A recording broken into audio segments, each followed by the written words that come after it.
នារសៀលថ្ងៃទី12ខែឧសភាឆ្នាំ2026ឯកឧត្តមសុកសុកេនរដ្ឋមន្ត្រីក្រសួងអធិការកិច្ចបានទទួលជួបសម្ដែងការគួរសមនិងពិភាក្សាការងារជាមួយឯកឧត្តម Steven Phangjivi ឯកអគ្គរដ្ឋទូតវិសាមញ្ញនិងពេញសមត្ថភាពនៃសាធារណរដ្ឋសង្ហបុរីប្រចាំព្រះរាជាណាចក្រកម្ពុជានិងបានពិភាក្សាផ្ដោតសំខាន់លើការផ្លាស់ប្ដូរទស្សនៈស្ដីពីទំនាក់ទំនងទ្វេភាគីព្រមទាំងការពង្រឹងនិងលើកកម្ពស់កិច្ចសហប្រតិបត្តិការលើវិស័យអធិការកិច្ចរវាងកម្ពុជានិងសង្ហបុរីជាកិច្ចចាប់ផ្ដើមឯកឧត្តមរដ្ឋមន្ត្រីបានសម្ដែងនូវការស្វាគមន៍យ៉ាងកក់ក្ដៅនិងបានអបអរសាទរចំពោះឯកឧត្តមឯកអគ្គរដ្ឋទូតដែលត្រូវបានតែងតាំងជាឯកអគ្គរដ្ឋទូតវិសាមញ្ញនិងពេញសមត្ថភាពនៃសាធារណរដ្ឋសង្ហបុរីប្រចាំព្រះរាជាណាចក្រកម្ពុជា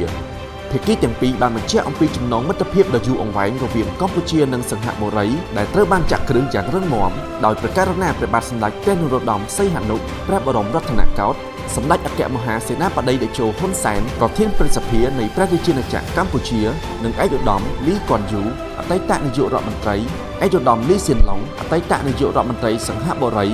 នឹងត្រូវបានពង្រឹងនិងពង្រីកបន្ថែមដោយសម្ដេចមហាបវរធិបតីហ៊ុនម៉ាណែតនាយករដ្ឋមន្ត្រីនៃព្រះរាជាណាចក្រកម្ពុជានិងឯកឧត្តមឡូរ៉ែនវ៉ុងនាយករដ្ឋមន្ត្រីនៃសាធារណរដ្ឋសង្ហបុរី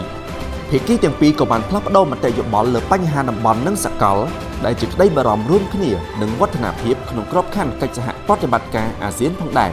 ឯកឧត្តមរដ្ឋមន្ត្រីបានគូបញ្ជាក់លើការវិវត្តផ្នែកនយោបាយនិងសេដ្ឋកិច្ចរបស់កម្ពុជាតាមរយៈការដាក់ចេញនូវយុទ្ធសាស្ត្របញ្ចកោណដំណាក់កាលទី1របស់រាជរដ្ឋាភិបាលនីតិកាលទី7នៃរដ្ឋសភាក្រោមការដឹកនាំប្រកបដោយចក្ខុវិស័យវែងឆ្ងាយនិងប្រកបនិយមរបស់សម្ដេចមហាបវរធិបតីហ៊ុនម៉ាណែតនាយករដ្ឋមន្ត្រីនៃព្រះរាជាណាចក្រកម្ពុជាក្នុងគោលដៅសម្រេចឲ្យបាននូវចក្ខុវិស័យកម្ពុជាឆ្នាំ2050ឆ្លៀតក្នុងឱកាសនោះឯកឧត្តមរដ្ឋមន្ត្រីបានជម្រាបជូនឯកឧត្តមឯកអគ្គរដ្ឋទូតបន្ថែមអំពីការកែតម្រង់ស្ថាប័ននិងបេសកកម្មរបស់ក្រសួងក្នុងការដឹកនាំនិងគ្រប់គ្រងវិស័យអធិការកិច្ចនៅកម្ពុជា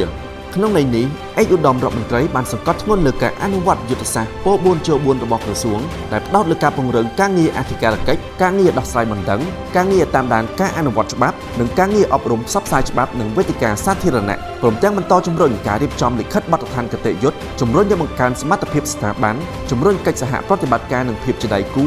និងជំរុញការប្រើប្រាស់បច្ចេកវិទ្យា Digitalព្រមទាំងចក្ខុវិស័យយុទ្ធសាស្ត្ររបស់ក្រសួងរួមទាំងការឈានទៅបញ្ចប់ការរៀបចំសេចក្តីព្រាងច្បាប់ស្តីពីអធិការកិច្ច